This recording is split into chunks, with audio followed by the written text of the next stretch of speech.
Ravi que vous soyez tous présents aujourd'hui durant ce week-end pour participer à cette troisième édition du concours Fish Protect. C'est 2 jours de concours en bateau. Clairement, on n'est pas là pour enfiler des perles. Le brochet, la perche, le cendre, le silure et le black bass. J'en ai un. Je suis en train de trembler là. 110 Allez. minimum. Attends, il est pas venu. Oh poisson, un gros, il est monstrueux. Oui, bien joué Quentin. Salut les gars, c'est Louis. Vous voyez, je suis pas seul aujourd'hui. Avec Quentin.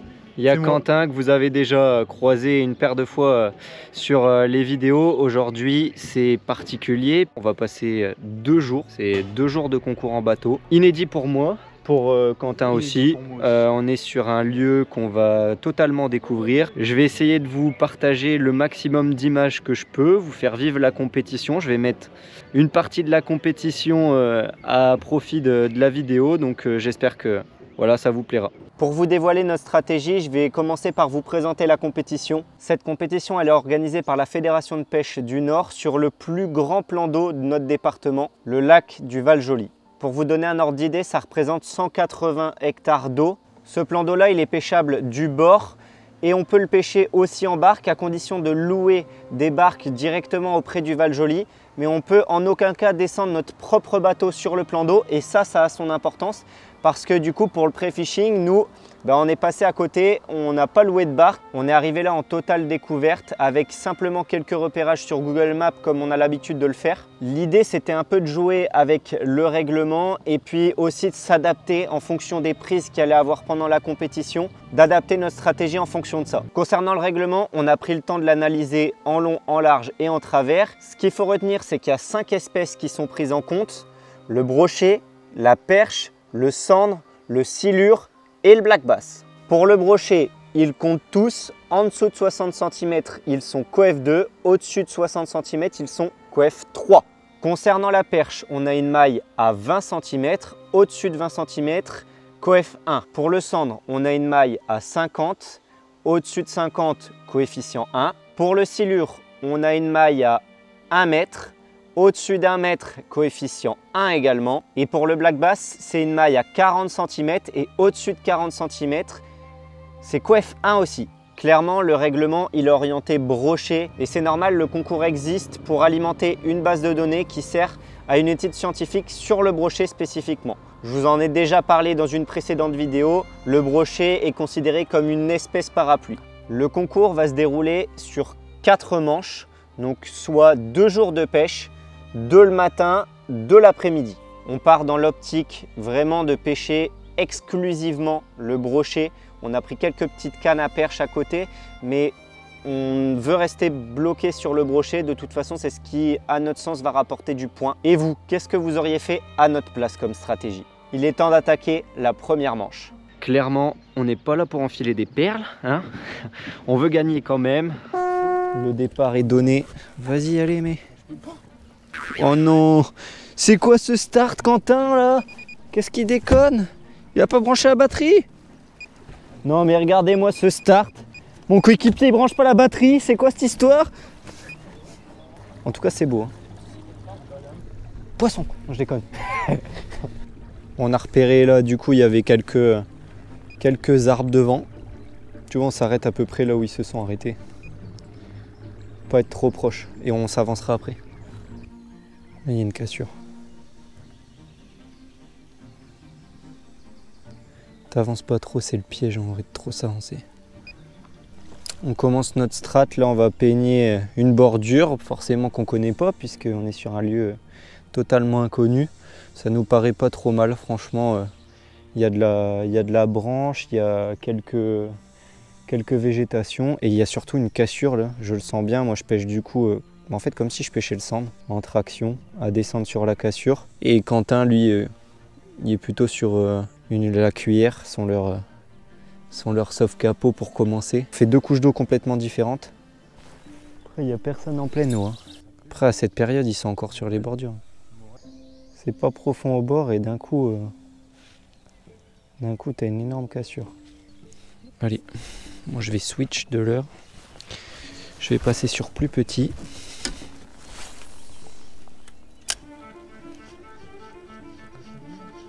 Quoi? Je tente ton stick. Un peu. Avant de passer sur ce que je voulais. Ouais, je vais tenter sur la berge. Par contre, si on tombe sur un petit pike, je suis mort. Avec ton fluoro.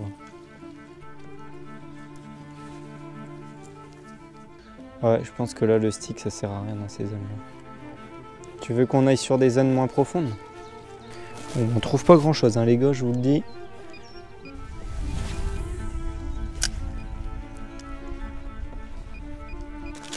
J'ai tellement l'heure que ça serait con de pas changer. Parce que sinon, je vais jamais retrouver ce que je veux. Bien le sortir à un moment. Je vais tester un peu un swim là, pour voir ce que ça donne. Moi je serais d'avis, non, de rejoindre la berge tout doucement en face et de pêcher plutôt les berges, concentrer plutôt sur les berges. T'as pas de structure. Encore quand si tu vois, si genre t'as des structures, t'as une cassure, machin, ouais, mais là non. Là non, il n'y a rien, c'est le vide, le néant. Alors quelle heure est-il? On va regarder sur le téléphone. Mais pour l'instant, avec Quentin, on n'a pas trouvé la pêche. Il est 7h57, ça fait 1 heure à peu près qu'on pêche. Et il n'y a pas beaucoup de poissons qui se font. Là, il y a pas mal de bateaux qui ont circulé autour du nôtre, à droite, à gauche, qui sont arrivés. Ils ont pêché les berges un peu pleine eau, mais pour l'instant, il n'y a pas de trucs qui ont l'air de se démarquer. Donc nous, on est vraiment parti sur la partie du plan d'eau où normalement, je pense que ça doit être la plus profonde. C'est celle qui est vraiment côté barrage. Donc on tente ça sans grande conviction et on va surtout retourner sur nos bordures. Là, il y a la bordure derrière qu'on n'a pas prospectée. On a prospecté celle qui est en face, sans résultat, mais on teste, on fait tourner les leurres. Bon alors Quentin, comment tu te sens? Pas bien mon copain. Si on y croit, on persévère, on lâchera rien. Bon, j'avoue que là, clairement, on n'a vraiment pas beaucoup de temps pour faire du poisson. On a jusque 10h30. Après, c'est déjà la fin de la première manche et on reprendra qu'à 13h. Là, après le pédalo, toute cette zone-là, elle est hyper bonne. On m'avait dit celle-là, vraiment, c'est à faire. Et c'est là que tous les mecs sont partis, à mon avis. Ah là, tu vois, t'as les petits herbiers là, qui remontent un peu partout. Ah, déjà, là, on voit des poissons déjà. Essaie de ralentir un peu, d'y aller doucement. Parce que là, je peigne trop vite. Après, les mecs, ils ont une encre et tout, c'est trop bien ça. Bon, là, on est passé sur une bordure. La bordure, là où on est parti en fait en bateau. Tout le monde est parti. Personne l'a repêché, je pense. Parce que c'est pas vraiment une zone qui attire. J'ai pris la canne de Quentin avec un petit stick bait. Et je fais quelques petits passages en surface. Après, il y a le vent qui nous pousse, c'est relou, mais...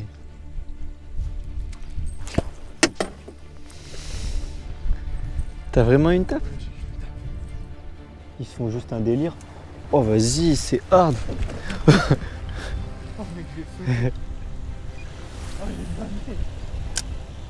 Je crois qu'on peut abandonner notre plan sur la bordure. Il pourrait passer largement plus doucement. Ouais, franchement. Bah, surtout que là, ils vont le garer, ils vont le voir pour rien. Bon, on trace la berge d'en face là-bas. Le jerk. Et on va danser le jerk, on va danser le jerk.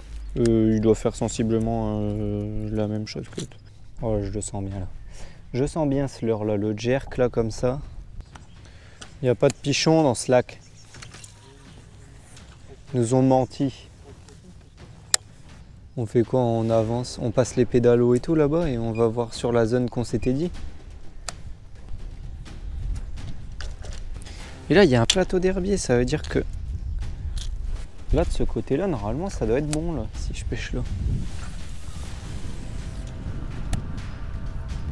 Là, j'ai pris la 20-60 de Quentin, celle qu'on avait montée en casting spirale. Regardez-moi ça.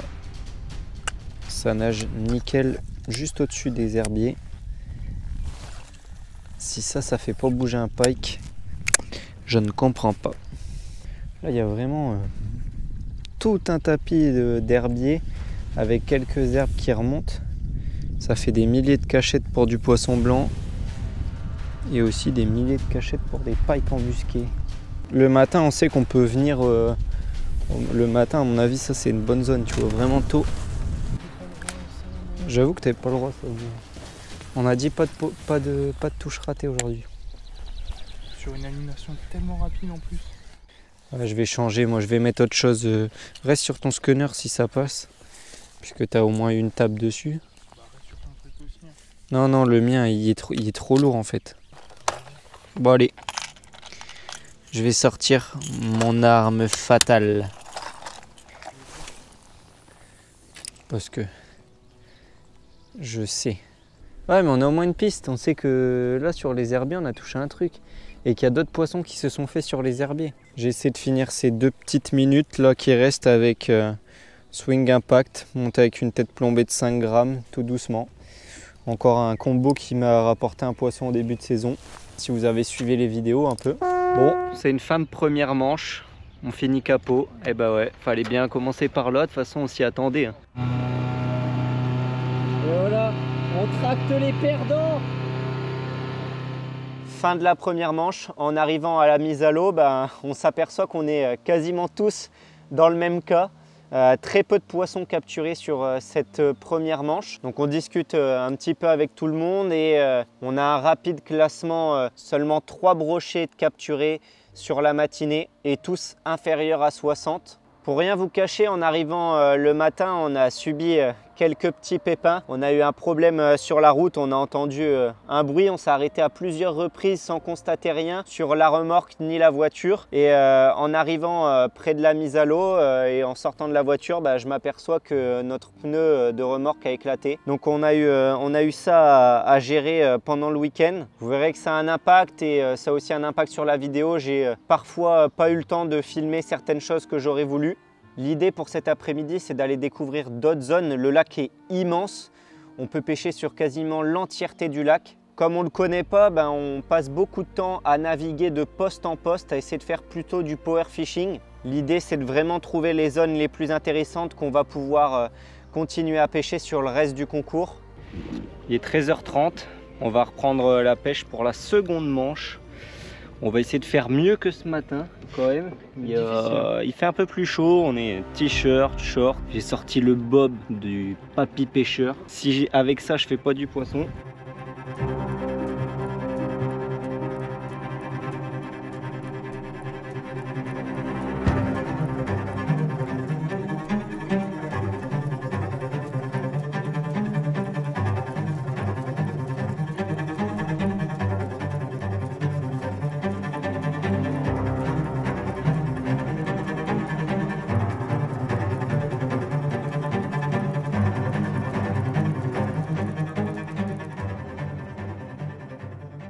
Fin de la première journée, on rentre à l'embarcadère, on s'en doutait un peu de cette première journée capot. On l'avait déjà réfléchi dès le début.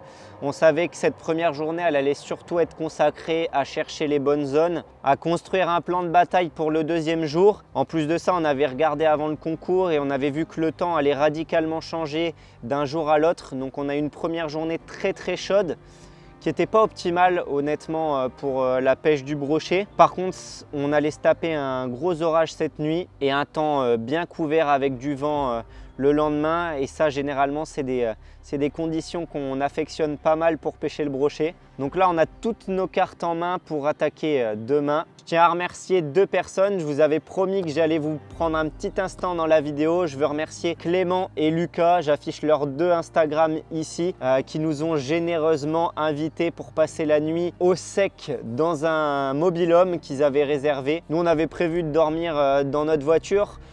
Comme on s'était dit, c'est l'été, c'est le camping, ça va être cool. Finalement, ils prévoyaient un orage de dernière minute. On est parti pour le jour 2. Temps complètement différent, vous voyez, très couvert. On espère faire beaucoup mieux que hier. On ne veut pas finir à 0 point. On va essayer de faire du brochet. On a eu une zone hier qui a déclenché une touche qui est vraiment très bonne, un plateau d'herbier vraiment sur la bordure là. Donc on va essayer de partir là-bas ce matin. On va changer les leurres, on va pas utiliser la même chose qu'hier. On va essayer de trouver quelque chose. Moi je pense que je vais commencer avec un shatter, un petit shatter ramené assez vite et on verra bien. Je pense que Quentin t'a préparé le scunner. Ouais, le scunner hier il prend une belle touche avec son scunner. Ça nage juste subsurface là au-dessus des herbiers, donc on part sur ça. Allez, oh, je tente un petit drunk pour commencer. Bon, finalement j'attaque avec un drunk bait avec 10 grammes de vent et je le ramène assez vite et il passe juste au-dessus des herbiers. C'est vraiment agréable à voir nager. Un petit coloris Fire Tiger. Il y a beaucoup moins d'herbe en surface.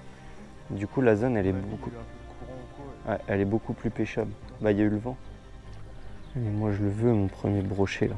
Ouais. Je le sens très bien aussi. Il faut essayer de faire des pauses aussi. Les pauses elles sont importantes. 2 fois il y a eu des touches sur ces pauses.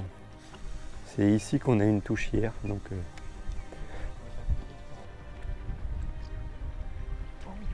non, allez, remets. Repasse. Mais tu ferres trop tôt, beaucoup trop tôt. Laisse-le engamer. Mais j'ai pas ferré en fait. Ah si, t'as ferré comme. Je vais essayer de passer un swim du coup, puisque c'est ça qui l'a fait réagir, mais cette fois-ci un peu plus gros. Ils prennent quasiment la matinée à poncer cette zone-là vraiment.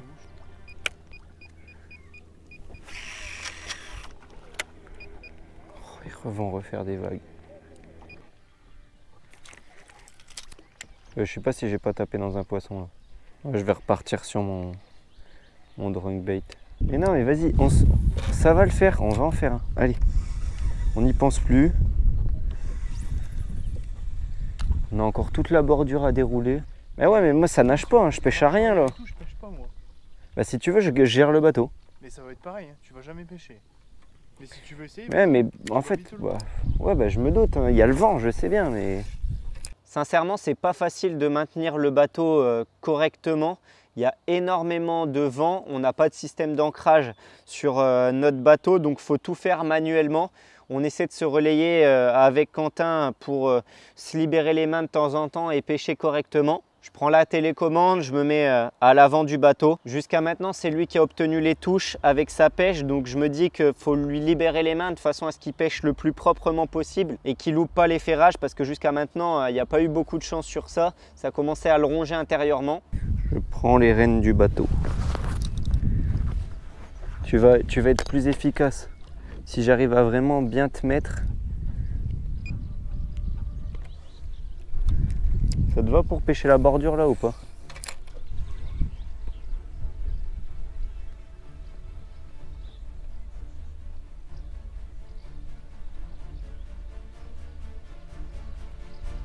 Poisson, j'en ai un. Je l'ai. Quentin, il est gros Quentin. Prends l'épuisette. Il est très gros. Oh, j'ai pris une tape là à l'arrêt en faisant une pause sur le drunk bait. Doucement, prends le temps. Attends, il est pas venu. Attends, je fasse gaffe à l'hélice du bateau. Tu veux que j'ai la télécommande? Non, t'inquiète, ça va. Je veux juste pas le décrocher. Non, je peux pas le tirer plus que ça. Tire l'épuisette avec l'épuisette. Rentre-le dedans. Oui, bien joué Quentin. Mec, on a un truc, hein. On a un yes. truc. Remets-toi. Allez. J'appelle le commissaire. Oh, le poisson il fait plaisir. Ça fait un jour et demi presque on galère. On va le mesurer global. Je pense qu'on a un poisson de 80. Oh, mec, c'est mon maîtré. Mais non. Il est un peu fort. Mais non. C'est le maîtré du jour. C'est mon premier maîtré, mec. Super bien classé, on est top 3. C'est mon maîtré. Les gars, j'ai mon maîtré. J'ai même pas l'impression qu'il fait le maître. Non, j'ai pas l'impression. Oh mais je suis heureux. Vas-y mec, c'est mon premier maîtré en plus. L'année? Bah non, tout court, premier tout court. Deuxième. Allez. Deuxième que vous me dites. Vérification On en loupe un. et validation qu'il fasse bien le mettre ce poisson là. À combien est mon record? Ce matin, ça va en mieux. Il fait pas 1 mètre? Ah si. Ah quoique. Il fait combien? 99. Non. Ah non, je l'ai pas. Je suis pas droite. Attends. 99. D'un mètre à l'autre, c'est impressionnant. 99, c'est fou, hein. Ouais. Et je m'en bats les gars. Ouais, non. 99,3,4. 0,3. Mince. Oh les dents. Oh la tronche. Et voilà, le beau poisson du concours. Bon, je pensais qu'on l'a mesuré rapidement dans l'épuisette avant que les commissaires arrivent, qui faisaient le mètre, que j'avais mon premier métré. C'est pas le cas. 99, mais ça me laissera une chance encore de faire le métré d'ici la fin de manche. Magnifique, je suis content de le partager avec toi parce que la strat elle était magique. Et puis on a galéré pour le faire. Ah, regardez-moi ça. Oh la bête. Je vais bien le réoxygéner avant. Je vais être sûr qu'il reparte bien. Je suis content de capturer ce poisson en concours. Il a une valeur encore plus inestimable. Moi, en le mesurant rapidement avant que les commissaires arrivent, on pose rapidement le mètre. Alors on fait ça un petit peu à l'arrache, histoire d'avoir une idée. Nous, sur notre mètre qui n'est pas très bien placé, on le voit en revisionnant les images, on a 104 cm. Pour le concours, il est mesuré que à plat et il est comptabilisé pour 99 cm. Alors, à votre avis, est-ce qu'on peut considérer que j'ai mon premier métré ou est-ce que je ne l'ai pas encore? Est-ce qu'il va encore falloir s'acharner dans les vidéos pour le capturer? Je vous laisse en débattre dans les commentaires. Et 99 x 3, ça score mec, hein. On remonte très haut. Hein. Mais là on est podium. Bah ouais. J'avais un bon sentiment là, je sentais que le drunk bait passait bien, même avec 10 grammes là, juste au-dessus des herbiers assez vite, avec quelques tractions. Et au moment de la pause, arrivé au bateau là, parce que je devais piloter le bateau, il m'a mis une cartouche. Donc je vais continuer sur ça. Donc je pense qu'on a le coloris qu'il faut. Et on a aussi globalement les zones qu'il faut prospecter, bordure au-dessus des herbiers et pêcher avec quelques tractions et des pauses. Il faut qu'on refasse un brochet, même de un 60 là, et ça nous met vraiment bien. Là maintenant on est dans la course. Bon, cette deuxième journée elle commence beaucoup mieux. On va dire que c'était le poisson bonus, mais tu vois, t'aurais fait celui d'avant, il y a moyen qu'on était bien là. Ouais, là on a des herbiers qui sont beaucoup trop profonds, on a bien dérivé, sans touche.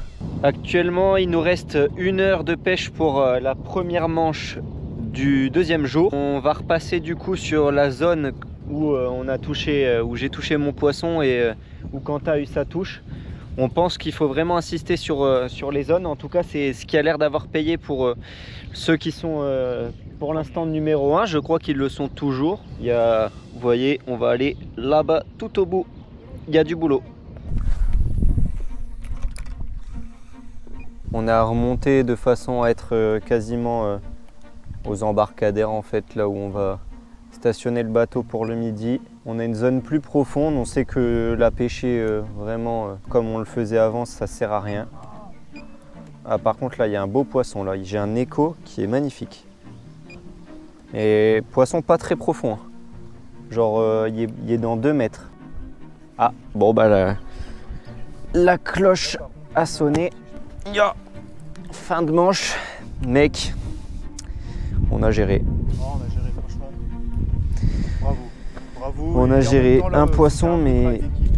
fallait franchement ouais. Si t'avais pas insisté sur la zone, je me serais arrêté à autre chose, je serais allé autre part. De toute façon, t'étais parti pour faire du bait. Hein. Oui, de base, ouais. De base. Bah, c'est certaines zones et du petit. Et ouais. On a changé le plan de base.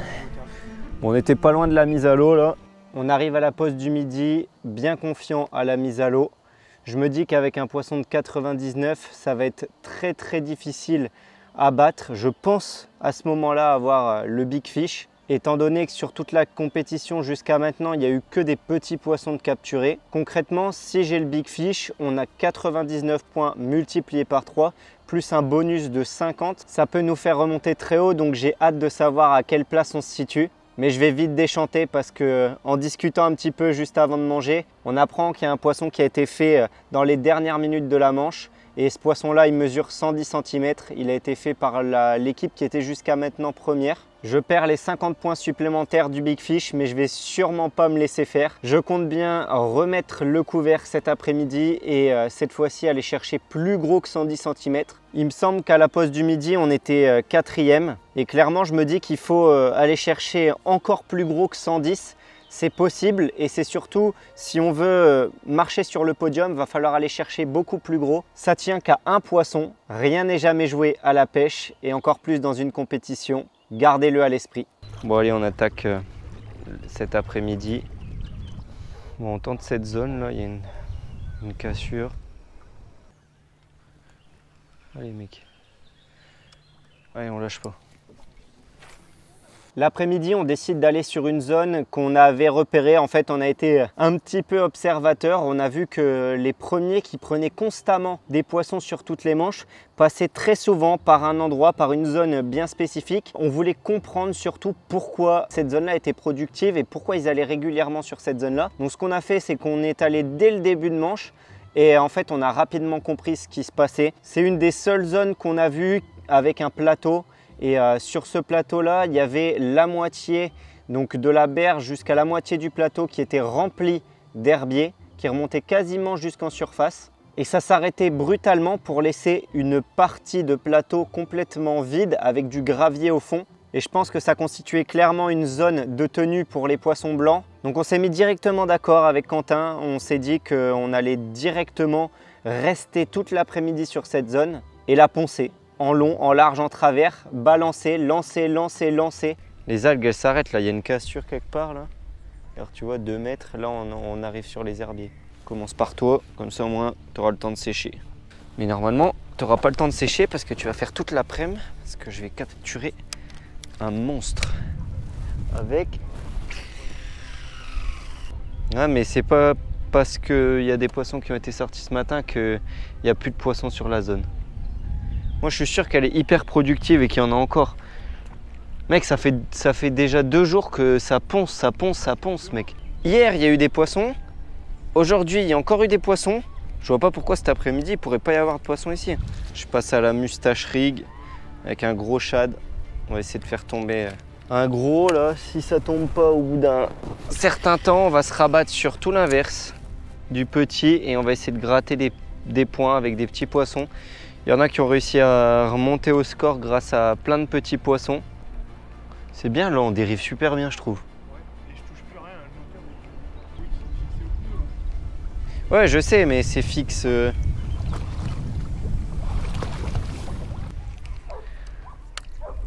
Poisson. Super. Ça met pas trop longtemps à s'avérer payant. Quentin prend une première touche. Malheureusement, je perds des belles images. J'éteins la GoPro au lieu de l'allumer tout simplement. Au vu de la taille, on sait que c'est un poisson qui va nous rapporter beaucoup de points, qui nous relance dans la compétition. On est assez rapide pour le mesurer, pour le filmer. On le remet tout de suite à l'eau. On essaie d'aller chercher un autre poisson. À ce moment-là, il nous reste 3 heures devant nous. Tout peut se passer. Il faut qu'on perde le moins de temps possible. On l'a. On l'a, le deuxième poisson. Là, ça rapporte des points. Faut pas qu'on traîne parce que on va peut-être remonter au score, en tout cas on va gagner beaucoup de place.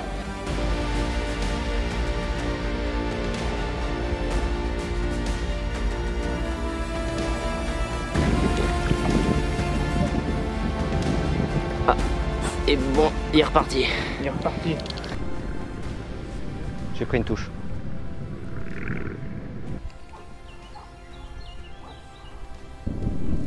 Par contre, si j'en fais un deuxième avec cuillère, j'ai pris une cuillère. Une petite, une grosse. Même si t'aimes pas le slur. Si. Mais si, j'aime bien slur, mais juste, je dis, c'est du cheat. Bah, c'est un leurre. C'est facile d'aller chaque fois. Et à la fois.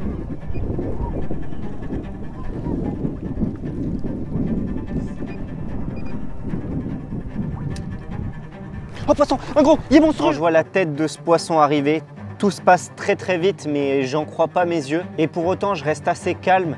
J'attends vraiment de voir le poisson qui se retourne, de voir de quel côté il part pour envoyer mon ferrage dans le sens opposé, maximiser les chances de le piquer. Oh poisson, un gros, il est monstrueux. Oh putain mec, il était monstrueux. Oh, il faisait le mètre 10. C'est énorme, je l'ai vu. Putain mon gars. Il était à la bordure des herbiers là. 110 minimum. Je suis en train de trembler là.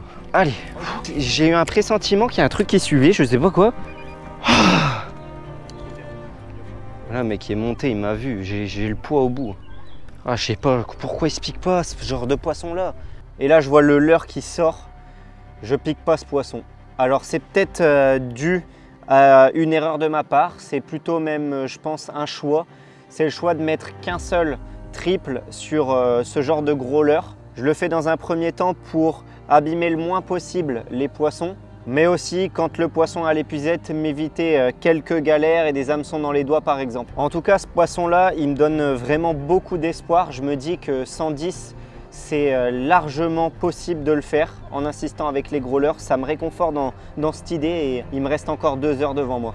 On va refaire la dérive une énième fois là. On est remonté tout en haut cette fois-ci.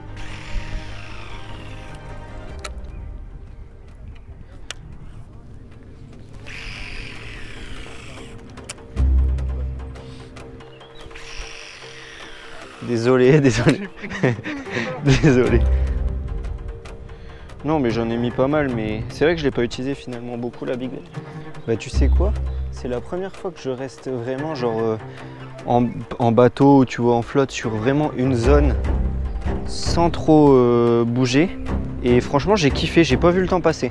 Le reste de la compétition nous aura fait nous repousser dans nos retranchements avec Quentin. On a fait que lancer sur la même zone, sans la moindre touche. Il s'est absolument rien passé. C'était notre choix stratégique. Je pense pas qu'il a été mauvais. Il a juste pas payé sur le coup. Il aurait pu tout changer. En tout cas, quand on rentre avec Quentin, ce qu'on se dit sur le bateau, c'est que on est vraiment content de notre compétition. On a été au bout de ce qu'on voulait faire, que dans tous les cas, on peut être fier de notre prestation. On s'était fixé de faire au moins un poisson sur ce lac inconnu pour nous. On a doublé l'objectif. Maintenant, reste à savoir à quelle place on se situe dans le classement. On vient de sortir du bateau et on attend pour les résultats. Bon, résultat de ce concours Fish Protect, 41 poissons de fée, dont 38 brochets. Le plus gros brochet faisait 1,10 m, la plus grosse perche 40 cm. Le plus gros brochet a été pris par l'équipe Predator Fishing Spirit. Allez, ça va bientôt être à nous. On arrive chez les 5e. Position, Spartia Fishing Team, 540 points. 2 poissons, 2 brochets. Merci. Ouais, c'est moi. Merci. Félicitations. Ok. Merci. Oui, avec Louis qui a une chaîne YouTube, c'est ça Louis? C'est ça, oui. Spartia Fishing. Vous l'aurez compris, on termine à la 5e place de ce concours sur 25 bateaux. On finit, on est les derniers sur le quai avec le bateau à l'eau, on va le remonter tranquillement. Bon, bah c'était une compétition qui a été riche en rebondissements. On a eu pas mal de galères dès le début qui nous ont un peu mis dans la sauce pour le premier jour. On a pêché en essayant de pouvoir le soir réparer la roue pour repartir. Malheureusement, bah, ce sera pas possible pour le moment. Je suis hyper content de ce qu'on a fait parce qu'on a juste uniquement 2 poissons, mais on a 2 beaux poissons. Donc 1,99, c'est le poisson qui est juste en dessous le Big Fish brochet qui a été à 110, qui est ouf aussi. Et puis après voilà un 80.